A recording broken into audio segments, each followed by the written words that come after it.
Hello everyone, welcome to my channel. So continuing with the chapter force and pressure, today we'll discuss about the pressure exerted by the liquids and gas.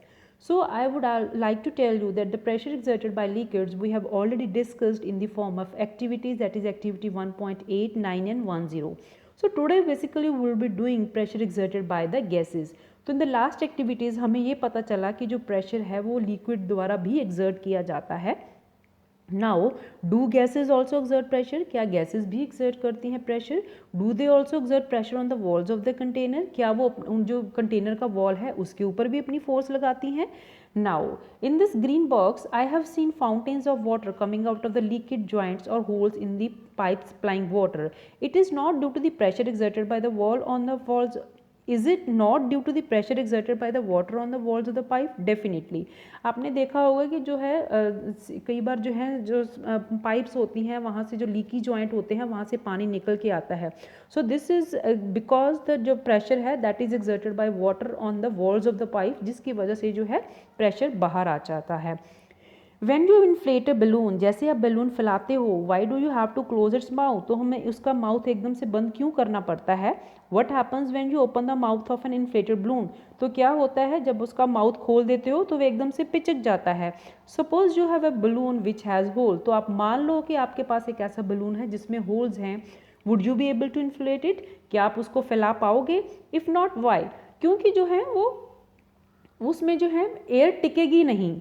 If not why can we say that air exert pressure in all directions? Yes, जो है इसी वजह से हम उसको फैला नहीं पाते हैं क्योंकि जो एयर का प्रेशर ही नहीं बन सकता उस जो है होल वाले बैलून में. Right now do you recall what happens to the air in the bicycle tube when it has the puncture? तो क्या होता है जब एक जो बाइसिकल ट्यूब है उसमें पंक्चर हो जाता है? Do this observation suggest that air exert pressure on the inner walls of an inflated balloon और a tube?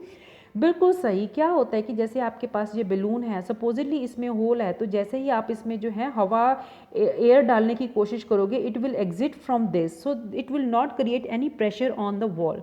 So as soon as if you have a balloon which is not having holes, so as you are putting air into it, it will start exerting pressure. That's why कई बार क्या होता है कि ये जो balloon है आप देखते हो फट जाता है. ठीक है, एकदम से फट जाता है. क्यों?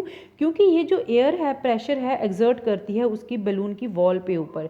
कई बार ये प्रेशर इतना ज़्यादा हो जाता है कि ये जो है वॉल्स को तोड़ देती है, जिसकी वजह से जो है हमारा बैलून बर्स्ट हो जाता है. राइट. तो क्या होता है कि जो एयर की जो आपके साइकिल की टायर ट्यूब होती है उसमें जब पंक्चर होता है तो उसमें से हवा निकल जाती है, जिसकी वजह से जो है साइकिल को चलाना मुश्किल हो जाता है. Right. So we find that gases to exert pressure on the walls of the container. तो इससे हमें ये पता चलता है कि सॉलिड्स तो एक्सर्ट करती हैं, बट लिक्विड्स एंड गैसेज जो होती हैं वो भी जो है एक्सर्ट करती हैं pressure on the wall of their container. तो मैं उम्मीद करती हूँ आपको ये चैप्टर्स अच्छे से समझ आया होगा. अगर आपको ये मेरे वीडियोज़ पसंद आ रहे हैं तो आप अपने फ्रेंड्स के साथ शेयर कर सकते हैं. Thank you so much for watching.